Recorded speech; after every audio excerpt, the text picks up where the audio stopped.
tapi dia punya pengetahuan tentang filsafat dan hukum. Kenapa begitu? Karena Buya Hamka tidak memakai cincin berlian.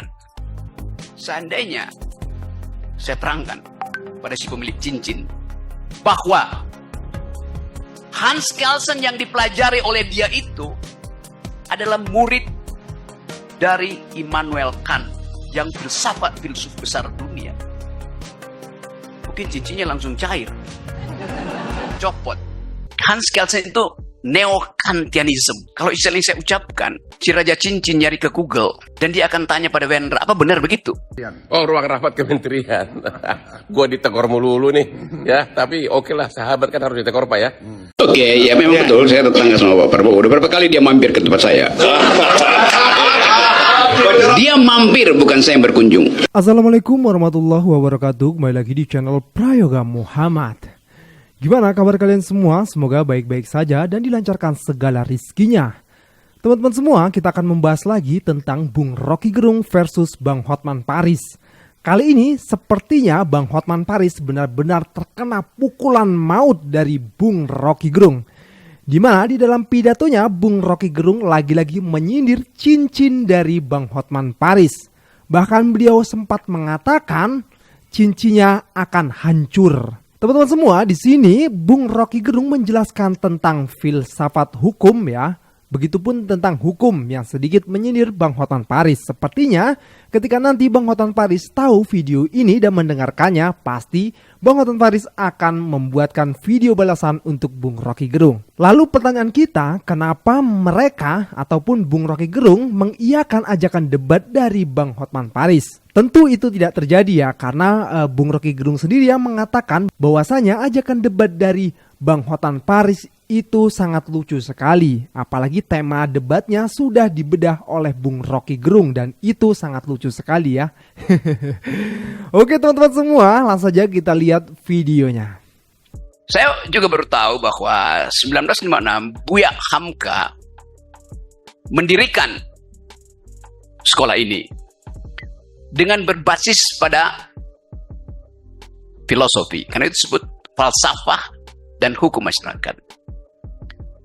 1956 Buya Hamka tidak pernah lulus sekolah hukum, tidak pernah punya gelar profesor doktor, tapi dia punya pengetahuan tentang filsafat dan hukum. Kenapa begitu? Karena Buya Hamka tidak memakai cincin berlian. Jadi Anda bayangkan seseorang bisa memprediksi bahwa akan ada kekacauan di 2024 kalau hukum itu tidak diasuh oleh ibunya, yaitu filosofi. Nah, itu yang terjadi di Mahkamah Konstitusi. Sekedar mendalilkan tetapi tidak tahu konsekuensi dari dalil itu. Saya lanjutkan sedikit kuliah ini. Seringkali dan selalu dalil para pengacara 02 terutama di Mahkamah Konstitusi memakai prinsip bahwa hanya hukum positif yang boleh menjadi acuan pertengkaran di Mahkamah Konstitusi. Kan itu kan, hukum positif. Jangan pakai filsafat, apalagi filsafat yang dianjurkan oleh Rocky Gerung. Apa itu hukum positif? Kita di Indonesia memakai hukum positif, mengenal hukum positif melalui doktrin Hans Kelsen. Anda baca tentu itu. Hans Kelsen, orang Jerman, yang mendalilkan bahwa ayat tidak boleh bertentangan dengan ayat di atasnya. Ada Stephen Baum modeling di situ. Itu disebut hukum positif. Jadi hanya boleh diuji berdasarkan konsistensi antar ayat. Ayat pidana, ayat perdata, ayat konstitusi, kan itu namanya. Dan judul buku itu Pure Theory of Law. Yang salah diterjemahkan di dalam bahasa Indonesia. Pure Theory of Law. Bukan Theory of Pure Law, tapi Pure Theory of Law. Teori murni tentang hukum. Itu bahasa Indonesianya itu. Dan di situ dimulai kekacauan cara berpikir kita tentang hukum.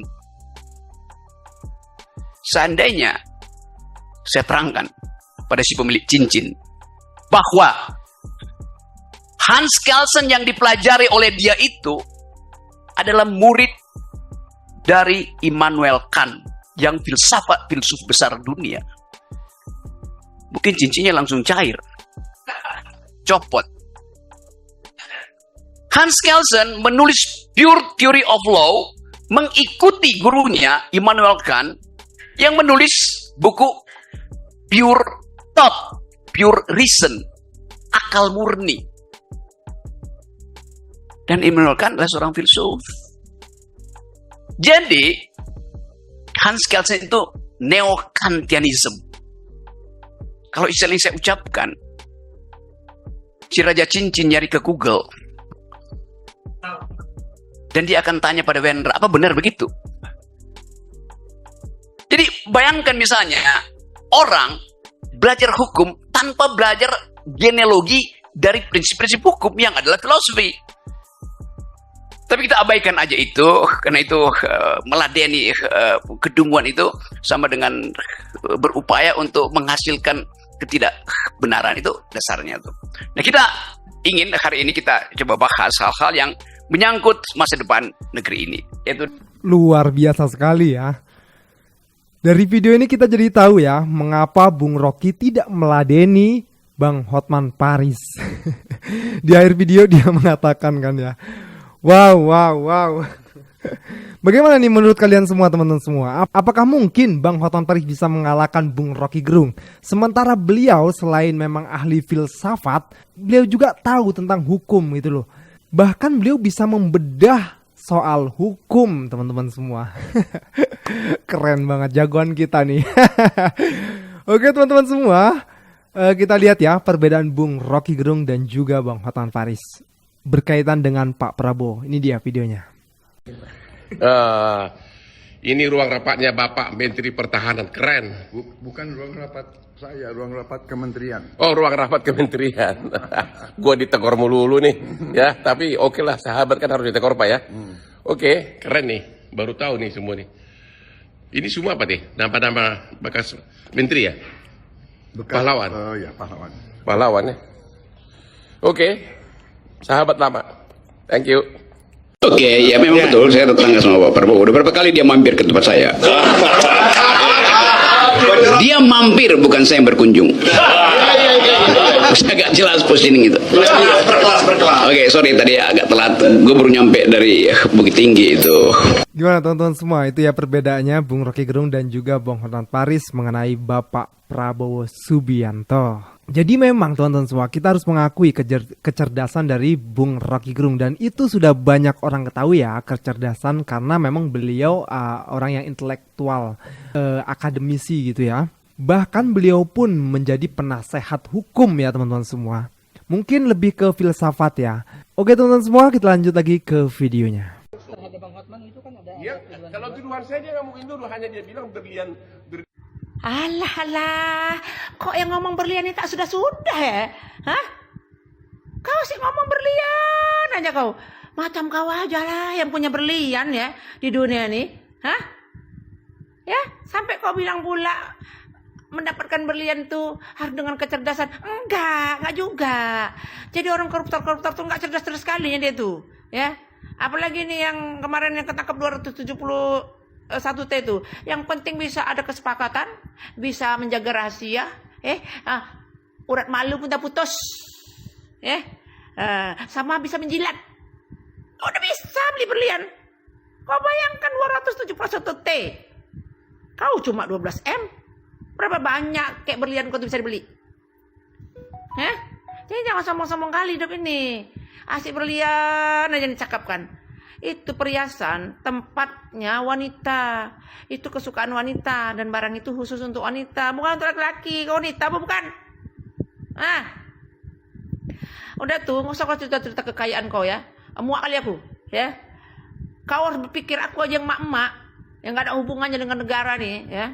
Aku nih orang-orang biasa. Tapi aku berpikir sama kehidupan orang-orang banyak nih yang sekarang lagi susah-susah nih ya. Dia tuh memikirkan macam mana ngasih makan anaknya, macam mana dia uang gaji itu untuk menyekolahkan anaknya, macam mana dia untuk membayar pajak yang udah naik, mau beli bensin yang udah naik ntar lagi, semua naik, karena semua barang udah naik. Ya, pikirlah kau pintar, ya, bergunalah kau untuk negara nih, ya. Tidak-tidaknya kau berpikir juga untuk rakyat-rakyat yang udah susah-susah nih sekarang. Aku aja bukan siapa-siapa memikirkan kok. Aku. Ingat kurangin kesombongan tuh ya. Ya kami aja ada nengok kau tuh orang Medan nih, banyak yang muak. Bukan hebat kali kau pakai berlian tuh. Enggak menambah kegantengan kau enggak. Enggak, gitu-gitu juga ya muka. Dah, ya. Mungkin malu ya. Tampaknya emosi kali Mak ini dengan Bang Hotman Paris ya. Menyelamakku. Nah teman-teman semua, di video kali ini Bung Rocky Gerung menceritakan sesuatu ya. Ternyata beliau pernah ke Lampung, ke Gunung Tanggamus. Itu berada di Lampung ya teman-teman semua, deket dengan rumah gue. Keren nih. Oke teman-teman semua, kita lihat dulu videonya. Saya pernah nyasar di Gunung Tanggamus di Lampung. You pernah naik Gunung Tanggamus? Lewat mana? Ya, lewat mana? Lewat desa apa? Oke. Yang desa yang ada tempat transmigran, namanya apa? Desa itu ya? Iya. Oke, jadi satu waktu, ini cerita saya masih mahasiswa kelas 1, tingkat 1, tingkat 2. Saya naik gunung itu, Gunung Tanggamus. Salah baca peta. Bertiga kita naik gunung itu. Dari Kota Agung. Karena kita kemalaman, udah muter-muter nggak dapat jalan itu. Akhirnya saya tinggal punya 1 kentang dan 1 apel. Masing-masing kita tinggal 1 kentang, 1 apel. Mau survive dengan modal itu. Kita hitung ini nggak nyampe, ini pasti kita udah nyasar. Jadi kita bikin camp sederhana tuh, bivak, ya tenda sederhana tuh. Lagi tidur jam 2 malam, tiba-tiba itu saya bikin tenda itu di cekungan. Lalu dia ada bunyi kita ngintip dari bivak itu. Itu hitam, ternyata babi hutan, rombongan babi hutan, mungkin kira-kira 300 babi itu, itu tinggal kira-kira 2 senti dari kepala saya. Jadi bayangin kalau saya bikin bivak tidak di cekungan itu di sini, itu pasti habis diajar. Karena babi hutan nggak mau tahu, itu jalan dia nggak peduli. Kemana dia mengarah? Ke desa transmigran tadi, karena desa itu lagi panen kentang kecil-kecil tuh. Jadi bagi si babi hutan, dia nggak peduli halangan apapun, yang penting dia tiba di desa itu karena itu kelaparan dia. Dia merampok makanan di situ, lalu dia balik. Dia bukan koruptor, dia diperintah oleh nalurinya untuk cari makan. Pejabat kita lebih dari itu. Udah kenyang, masih lampau kepala rakyat buat tiba di sumber-sumber kekuasaan, buat mencuri di situ. Lebih dari itu. Itu hal kalau saya bandingkan, karena you cerita tentang Lampung itu. Jadi itulah ukuran yang hendak kita ucapkan, bahwa eksesif dari kekuasaan adalah korupsi. Babi hutan tidak eksesif pada kekuasaan. Secara natural dia mesti makan itu. Itu poinnya. Jadi bagaimana supaya tidak kelihatan lakukan korupsi? Ya jadi babi hutan. Karena itu bukan korupsi namanya, mau makan. Tapi tadi saya bilang bahwa manusia itu tidak mungkin jadi binatang. Dia bisa jadi di atas binatang. Sebagai animal rasional, kita adalah animal rasional, binatang yang berpikir, atau dia di bawah binatang. Yaitu udah kenyang, tapi masih mencuri. Binatang itu kalau lapar dia mencuri, tapi manusia udah kenyang pun masih mencuri. Jadi dia statusnya itu subhuman, sub-animal, di bawah animus, di bawah kebinatangan. Nah, kita mau pulihkan itu dengan mengatakan bahwa kemanusiaan itu didesain untuk membagi, bukan untuk merampas. That's the philosophy. Ya itulah teman-teman semua perbedaan antara babi hutan dan juga para koruptor. Analoginya mantap sekali ya. Dan ini juga cerita baru tahu bahwasanya Bung Rocky Gerung udah pernah ke Lampung, tepatnya ke Gunung Tanggamus tuh.